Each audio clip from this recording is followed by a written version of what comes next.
चलिए दोस्तों, मैं सचिन मित्तल आप सभी लोगों का बहुत हार्दिक स्वागत करता हूं अपने YouTube channel GS with Sachin Mittal पर। जैसा कि बच्चों आप जानते ही हैं कि मैंने भारतीय संविधान पर एक विस्तृत श्रृंखला आधारित जो कि पुस्तक है लक्ष्मीकांत पुस्तक पर आधारित प्रारंभ की है। उसी क्रम में आज आपको बेटा बिल्कुल एकदम नया चैप्टर आपको पढ़ाने वाला हूँ। बेटा देखिएगा, समझिएगा।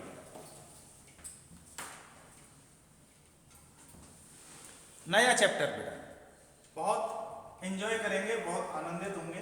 वीडियो को अंत तक देखते रहें और अपने नोट्स बनाते रहें। बेटा देखिएगा बेटा, आज जो चैप्टर है उसका नाम है नागरिकता।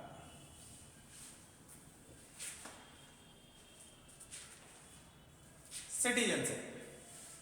नागरिकता जो है वो बेटा संविधान के भाग तो 2 में आती है और इसके लिए जो अनुच्छेद है बेटा, अनुच्छेद वो है बेटा 5 से 11 तक। यहां से क्वेश्चन बन जाता है बेटा, नागरिकता कौन से भाग में है, नागरिकता कौन से अनुच्छेद से ठीक है स्टार्ट हुई है, 5 से 11 तक है बेटा। क्लियर। अब देखिएगा, नागरिक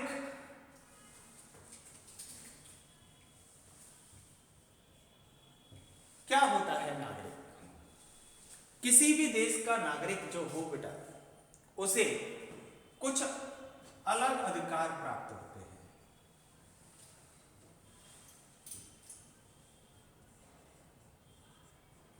नागरिक को क्या होते हैं बेटा, कुछ अधिकार प्राप्त होते हैं। जैसे मैं भारत की अगर बात करूं तो भारत में अनुच्छेद 15, अनुच्छेद 16, अनुच्छेद 19, अनुच्छेद 29, अनुच्छेद कहें बेटा 30, अनुच्छेद 84, अनुच्छेद 191, ये विशेष तौर पर बेटा यहाँ के नागरिकों को ही प्राप्त है। जैसे बात करें अनुच्छेद 15, धर्म, मूल वंश, जाति, लिंग, जन्म स्थान के आधार पर कोई भेदभाव न करना 15 है, ये बस केवल नागरिकों को ही प्राप्त है बेटा। अनुच्छेद 16, लोक नियोजन में अवसर की समानता नागरिकों को प्राप्त है, पब्लिक एम्प्लॉयमेंट बोलते हैं बेटा। अनुच्छेद 19, इसमें स्वतंत्रताएं हैं जो केवल नागरिकों को ही प्राप्त हैं। अनुच्छेद 29 जो है बेटा अल्पसंख्यकों के लिए है, शिक्षा व संस्कृति को बचाए रखने का अधिकार है बेटा। अनुच्छेद 30 अल्पसंख्यकों को बेटा अपने शैक्षणिक संस्थान खोलने, उनका प्रबंधन करने का अधिकार है जो केवल नागरिकों को ही प्राप्त है बेटा। अनुच्छेद 84 ये बेटा संसद की सदस्यता से संबंधित है, यानी कि अगर आपको संसद का सदस्य बनना है, संसद का सदस्य बनना है तो बेटा आपको भारत का नागरिक होना जरूरी है। अनुच्छेद 191 राज्य विधानमंडल की सदस्यता के लिए है। अगर आप राज्य में विधायक बनना चाहते हैं तो भैया आपको भारत का नागरिक होना जरूरी है। इसके अलावा बेटा कोई भी संवैधानिक पद लेना हो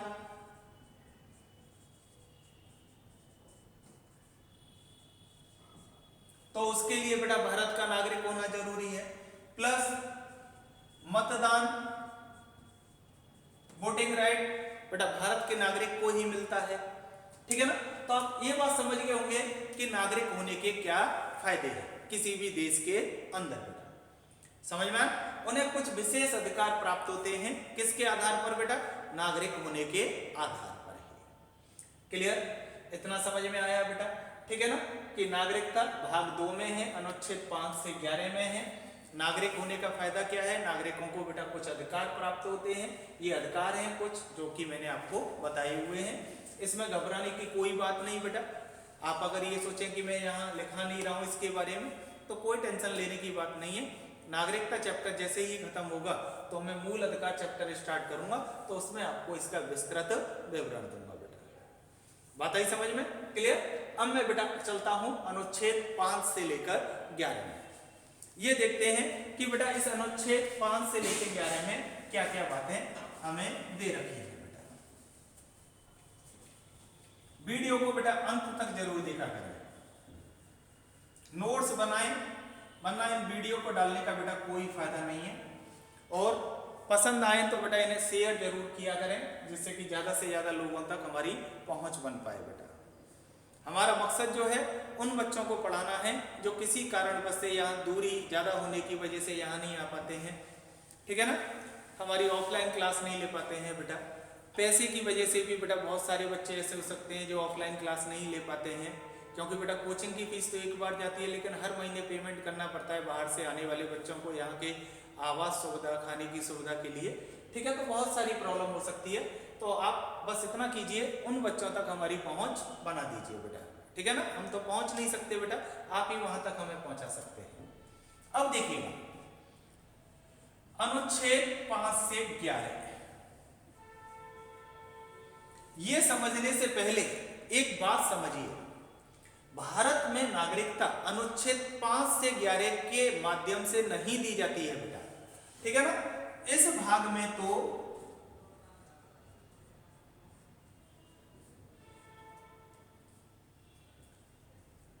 इस भाग में संविधान लागू होने के समय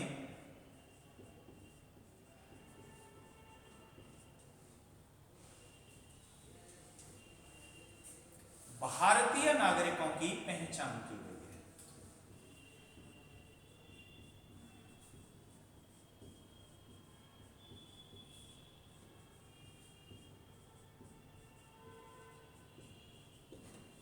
ये नागरिकता देता नहीं है बेटा, ये वाला भाग बहुत अच्छे से समझ लो, इसे नागरिकता नहीं देता। ये तो बस इस भाग में संविधान लागू होने के समय भारतीय नागरिक कौन कौन था या कौन कौन बन सकता था, इस बात की पहचान करता है बेटा। नागरिकता तो हमारे यहाँ दी जाती है भारतीय नागरिकता अधिनियम 1955 के द्वारा, जिसे मैं अगली वीडियो में आपको दूंगा बेटा। क्लियर, बात समझ में आ रही है ना। इस भाग में तो बस बेटा बस ये पहचान की गई है कि संविधान लागू होने के समय भारतीय नागरिक कौन कौन थे। इस बात को बहुत अच्छे तरीके से समझ लीजिएगा बेटा, है ना। अब एक एक करके आपको सारे अनुच्छेद पढ़ाता हूं बेटा।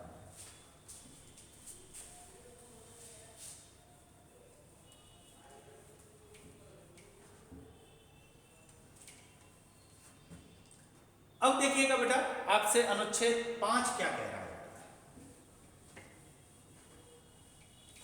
आर्टिकल 5,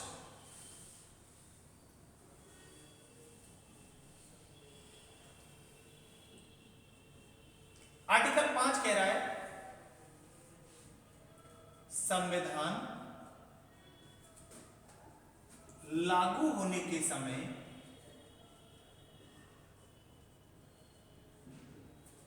यदि किसी व्यक्ति का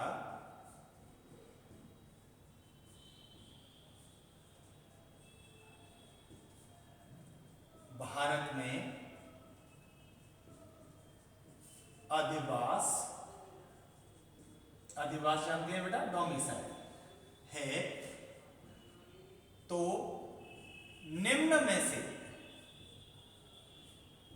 एक शर्त पूरी करनी है। 3 शर्त दूंगा बेटा नीचे, एक शर्त पूरी करने पर क्या बन सकता है बेटा, भारतीय नागरिक बन सकता है।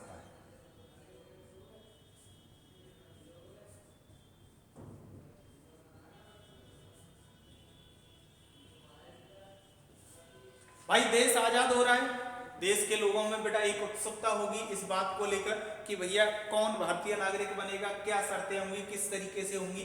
तो ये वो शर्त है, संविधान लागू होने के समय यदि किसी व्यक्ति का भारत में अधिवास है, डोमिसाइल है, तो एक शर्त पूरी कर ले। पहली शर्त क्या है, उसका जन्म भारतीय राज्य क्षेत्र में हुआ।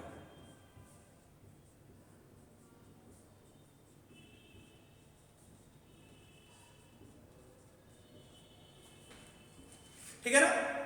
दूसरी शर्त क्या है, उसके माता पिता में से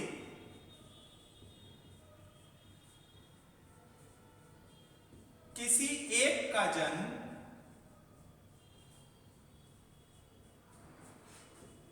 भारत में हुआ,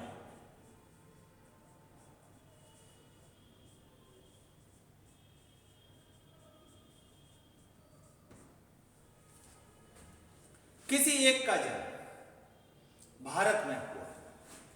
तीसरा पॉइंट क्या है? संविधान लागू होने से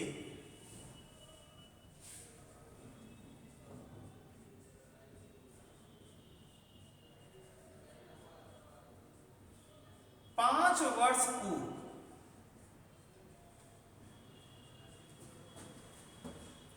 भारत में रह रहा।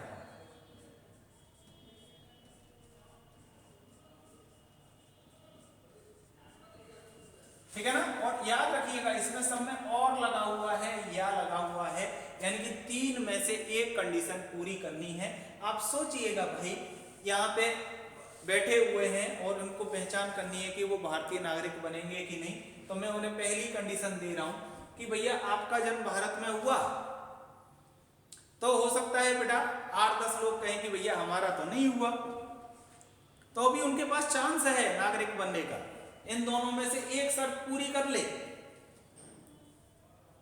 उसके माता पिता में से किसी का एक का जन्म भारत में हुआ हो, तो हो सकता है उनमें से दो जो रह गए थे उनमें से बेटा कहें कि कुछ लोगों के माता पिता का जन्म हो सकता है, उसका जन्म न हुआ हो, उसके माता पिता का किसी का एक का जन्म हो गया हो। अगर वो भी कंडीशन नहीं है तो संविधान लागू से 5 वर्ष पूर्व भारत में रह रहा है कि नहीं भाई? इन तीन कंडीशनों में से एक कंडीशन के आधार पर उस समय भारत का नागरिक बना जा सकता था। समझ में आया? अनुच्छेद 5 क्या कह रहा है बेटा? पहचानी तो हो रही है इसमें, किसी को नागरिकता थोड़ी दे रहे हैं बेटा हम, कि संविधान लागू होने के समय यदि किसी व्यक्ति का भारत में अधिवास है, डोमिसाइल है, तो निम्न में से एक शर्त पूरी कर ले तो भारतीय नागरिक बन सकता है। शर्त क्या है? उसका जन्म भारतीय राज्य क्षेत्र में हुआ हो, या उसके माता पिता में से किसी एक का जन्म भारत में हुआ हो, या संविधान लागू होने से 5 वर्ष पूर्व भारत में रह रहा हो। समझ में आया? क्लियर हुआ बेटा? ठीक है। अनुच्छेद 5 भारत के लोगों की पहचान कर रहा है कि कौन भारत का नागरिक बनेगा। क्लियर? अब देखिएगा बेटा अनुच्छेद 6, कोई भी दिक्कत आया करे तो बेटा आप वीडियो में जरूर बताया करें। एक बच्चे का और मैसेज आया था गुलशन कुमार का, वो भी हमसे बोलता है कि सर मैं आपकी वीडियो का डेली इंतजार करता हूं। बहुत बहुत धन्यवाद भाई गुलशन, ठीक है ना? और भी बच्चे इंतजार करते हो तो बेटा मुझे इस नंबर पर मैसेज कर सकते हैं, व्हाट्सएप कर सकते हैं बेटा। देखिएगा अनुच्छेद 6 ये क्या है? पाकिस्तान से भारत प्रव्रजन, माइग्रेशन,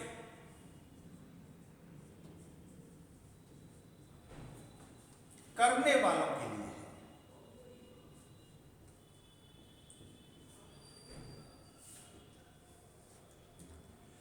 समझ में आया? प्रव्रजन करने वालों के लिए, यानी कि जो पाकिस्तान वाले क्षेत्र से भारत में आएंगे। बहुत से लोग भारत से पाकिस्तान जाएंगे और बहुत से लोग बेटा पाकिस्तान से कहां आएंगे? भारत आएंगे, क्योंकि बंटवारा हो चुका है बेटा। क्लियर? तो दो शर्त में से एक शर्त पूरी करते हैं।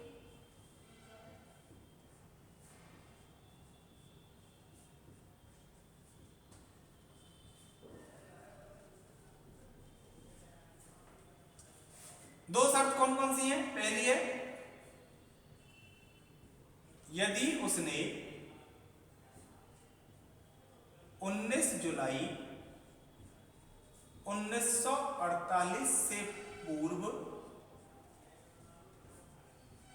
प्रव्रजन किया है तो वह भारतीय नागरिक बन जाएगा बेटा।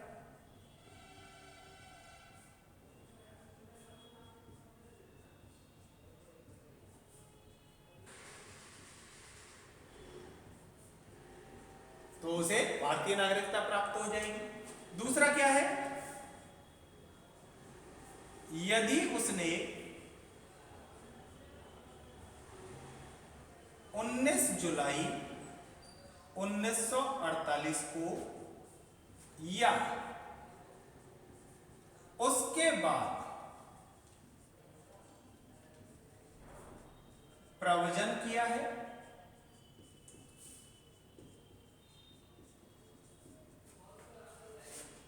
तो भारतीय नागरिकता प्राप्त।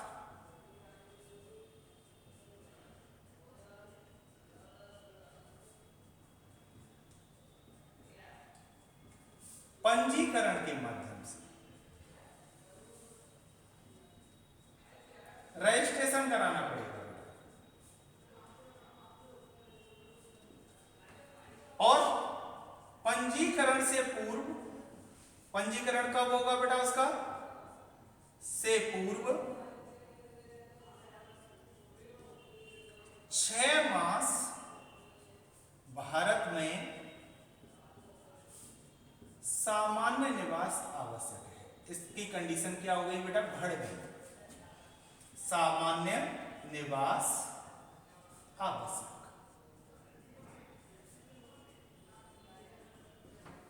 भारत में 6 महीने रह के दिखाना पड़ेगा, तब उसे पंजीकरण मिलेगा, तब उसे भारतीय नागरिकता प्राप्त होगी।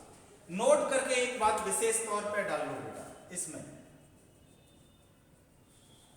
19 जुलाई 1948 को परमिट व्यवस्था लागू की गई।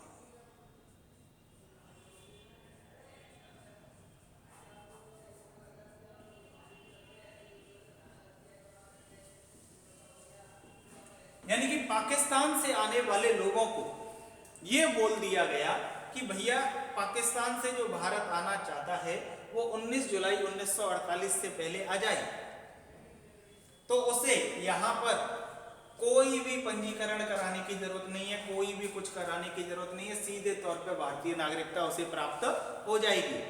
लेकिन यदि कोई व्यक्ति 19 जुलाई 1948 को या उसके बाद आएगा तो जाहिर सी बात है उसे पंजीकरण कराना पड़ेगा। और पंजीकरण कब हो पाएगा, जब वो 6 महीने भारत में सामान्य तौर पर निवास कर लेगा। क्लियर, 6 महीने सामान्य तौर पर निवास कर लेगा। बात आई समझ में। तो अनुच्छेद 6 किसके लिए है, जो पाकिस्तान से भारत प्रव्रजन करना चाह रहे थे, भारत आना चाह रहे थे, इसमें भी नागरिकता की पहचान की गई। क्लियर, बात समझ में आई। आर्टिकल 6 क्लियर हो गया बेटा, ठीक है। चलिए आर्टिकल 7 देखते हैं अच्छे तरीके से।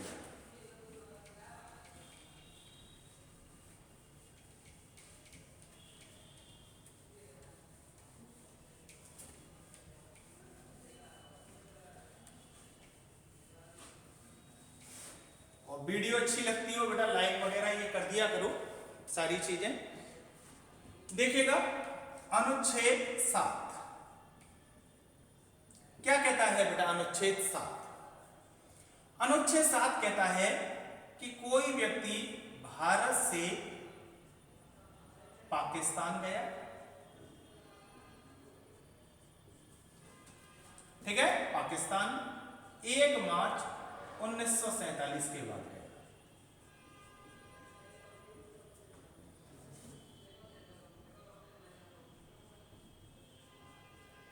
पुनः वापस लौट आया,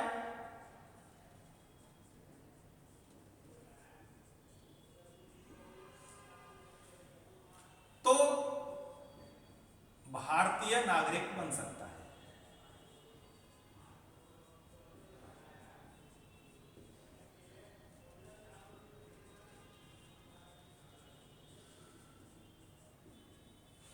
ठीक है, परंतु 19 जुलाई 1948 की शर्त लागू, यानी कि ये व्यक्ति जो है अगर 19 जुलाई 1948 से पहले वापस लौट आया तो इसे कुछ करने की जरूरत नहीं है, भारतीय नागरिक बन जाएगा। लेकिन अगर इस तिथि को या इस तिथि के बाद लौटा तो इसे भी अपना पंजीकरण कराना ही पड़ेगा। और पंजीकरण कब हो पाएगा बेटा? पंजीकरण तब हो पाएगा कि इसे 6 महीने यहां पर निवास करके दिखाना ही पड़ेगा। समझ में आया? 5 क्या था? 5 में जो भारतीय क्षेत्र में लोग रह रहे थे उनकी नागरिकता की पहचान। 6 क्या था? 6 में बेटा पाकिस्तान से भारत आए उन लोगों की नागरिकता की पहचान। 7 क्या है? भारत से पाकिस्तान गए लेकिन पुनः क्या हो गया बेटा? वापस लौट आए, उन लोगों की पहचान की गई है। क्लियर? तो अभी 5, 6, 7 हिंदुस्तान पाकिस्तान घूम रहा है बेटा। अब 8वां देखिएगा, वो क्या है? 8वां अनुच्छेद देखते हैं, वो क्या है?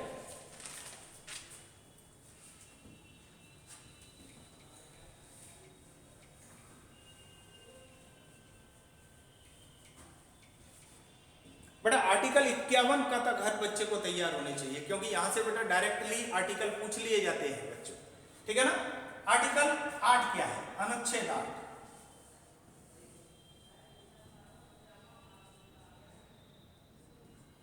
किसी व्यक्ति का जन्म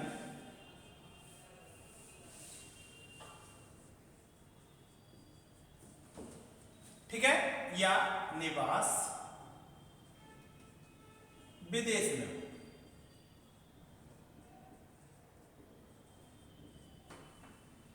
विदेश में रहता है, हिंदुस्तान पाकिस्तान की बात नहीं है, उससे बाहर रहता है, ठीक है ना?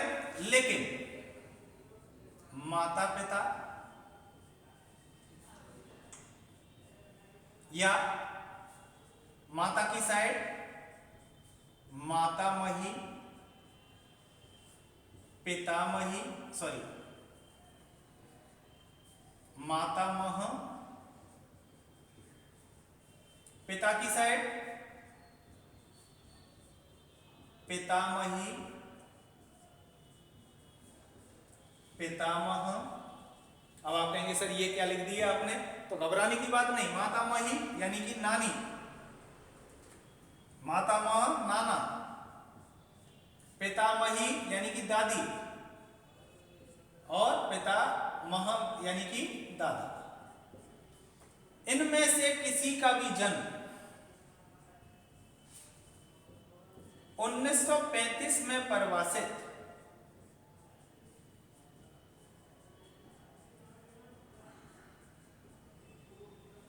भारत क्षेत्र में हुआ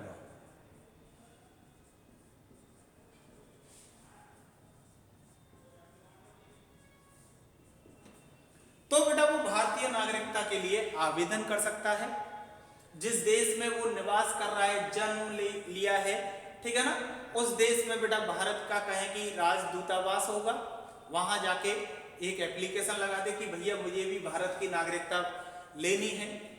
उसकी एप्लीकेशन पे विचार किया जाएगा, अगर उसकी एप्लीकेशन स्वीकार कर ली जाए तो बेटा वो भारत का नागरिक बन सकता है।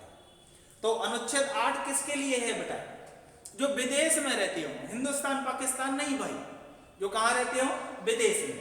उसके माता पिता, मातामही, मातामह, पितामही, पितामह, किसी का भी जन्म 1935 में भारत कैसा था? जब भारत का विभाजन नहीं हुआ था बेटा। भारत का विभाजन तो 1947 में होता है कि नहीं?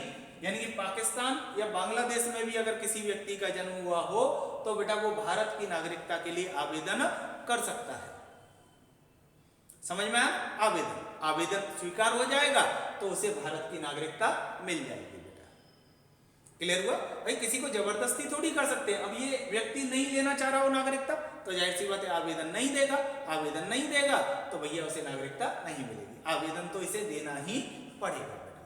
ये है अनुच्छेद 8 बेटा। क्लियर हुई बात? समझ में आया? ठीक है, तो 5, 6, 7, 8 यही मेनली अनुच्छेद हैं जो बेटा नागरिकताओं की क्या कर रहे हैं? पहचान कर रहे हैं। अनुच्छेद 9, 10, 11 अलग तरीके से देखिएगा बेटा।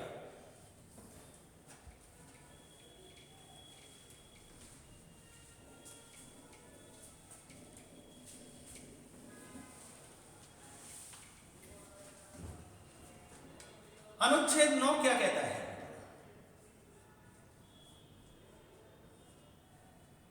अनुच्छेद 9 कहता है विदेशी नागरिकता, बहुत इंपॉर्टेंट है बेटा,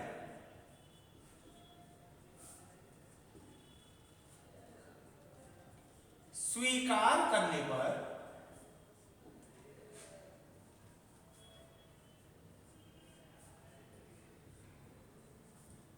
भारत की नागरिकता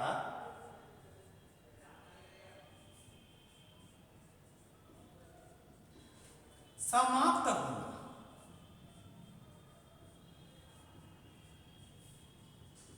यदि किसी व्यक्ति ने विदेशी नागरिकता बेटा स्वीकार कर ली है तो उसकी भारत की नागरिकता अपने आप ही समाप्त हो जाएगी।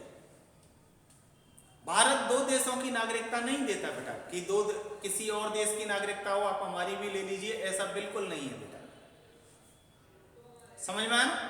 ठीक है ना। भारत में बेटा एकल नागरिकता है, लेकिन यहाँ एकल नागरिकता का मतलब है बेटा एक नागरिकता, यानी कि केंद्र की नागरिकता बेटा, भारत की नागरिकता। अगर कोई विदेशी नागरिकता स्वीकार करेगा तो उसकी भारत की नागरिकता क्या हो जानी है बेटा, समाप्त हो जानी है। ये बोलता है अनुच्छेद 9 बेटा। क्लियर हुआ? सबको समझ में आया? इसको बेटा याद करके रखिएगा, बहुत इंपॉर्टेंट है। डायरेक्ट आर्टिकल आपसे पूछा जा सकता है ये वाला बेटा, ठीक है ना, डायरेक्ट अनुच्छेद पूछा जा सकता है बेटा ये।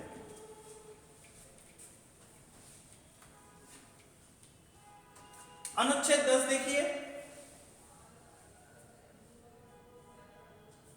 ये कहता है बेटा नागरिकता के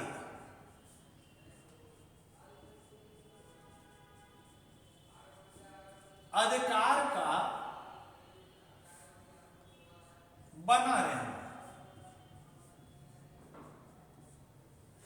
ठीक है ना, नागरिकता के अधिकार का बना रहना।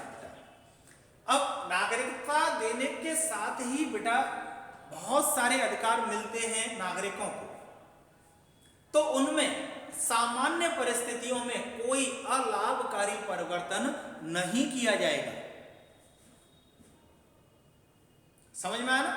सामान्य परिस्थितियों में, हाँ अगर आपातकाल वगैरह लगा हो तो उसमें नागरिकता के जो अधिकार हैं बेटा उनमें चेंज आ सकता है, लेकिन सामान्य परिस्थितियों में नागरिकता के अधिकारों को बना रहने दिया जाएगा, उनमें कोई अलाभकारी परिवर्तन नहीं किया जाएगा बेटा। ये कहता है अनुच्छेद 10 बेटा। क्लियर? लास्ट अनुच्छेद और पढ़ते हैं बेटा, बहुत ही महत्वपूर्ण है, सिविल ने आईएएस के एग्जाम तक ने बेटा इस क्वेश्चन को पूछा हुआ है, वो है अनुच्छेद 11।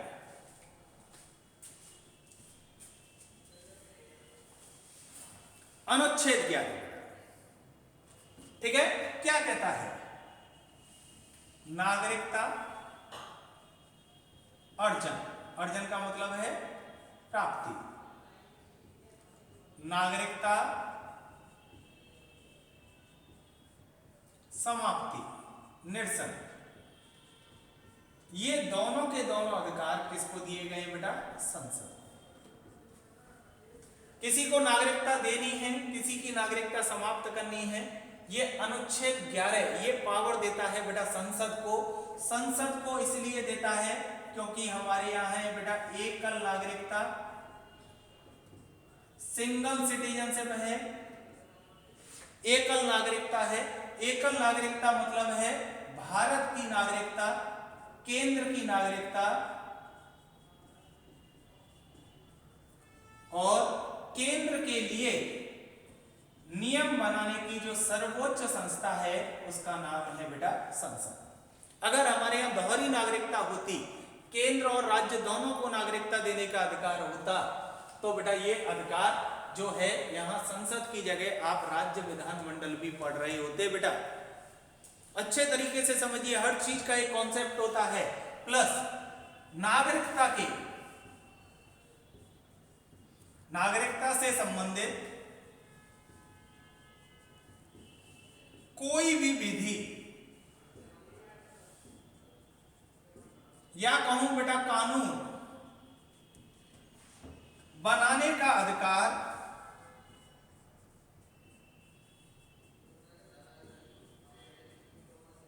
ये भी किसको दिया जाएगा बच्चों? ये भी दिया जाएगा संसद को। किसके अनुसार? आर्टिकल 11 के अनुसार। नागरिकता देनी है, नागरिकता समाप्त करनी है, ये अधिकार संसद को है। संसद को देने का कारण क्या है बेटा?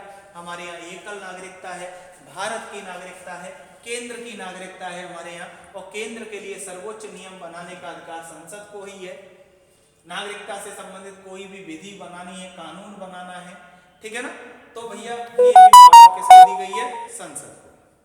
तो आप अंदाजा लगा लीजिए इस चीज को कि मैंने आपको बेटा भाग 2 पढ़ाया। भाग 2 में क्या था? आर्टिकल 5 से 11 और एक एक अनुच्छेद मैंने आप लोगों को क्लियर कराया। आप देखते होंगे बेटा कि ज्यादातर लोग इस टॉपिक को छोड़ देते हैं, कहते हैं कि ये प्रयोग में नहीं है। नहीं भैया, संविधान की एक एक बात इंपॉर्टेंट है। भारत में रहना है तो बेटा संविधान तो आपको अच्छे ढंग से पढ़ना ही पड़ेगा। क्लियर? तो मैं उम्मीद करता हूं बेटा आपको ये भाग 2 पसंद आया होगा नागरिकता का। कल की वीडियो में मैं नागरिकता कैसे बेटा वर्तमान समय में ली जाती है, भारतीय नागरिकता अधिनियम 1955 को आपको पढ़ाऊंगा, ठीक है ना। चलिए आज के लिए बस इतना ही बेटा। आप लोगों का बहुत बहुत आभार, धन्यवाद।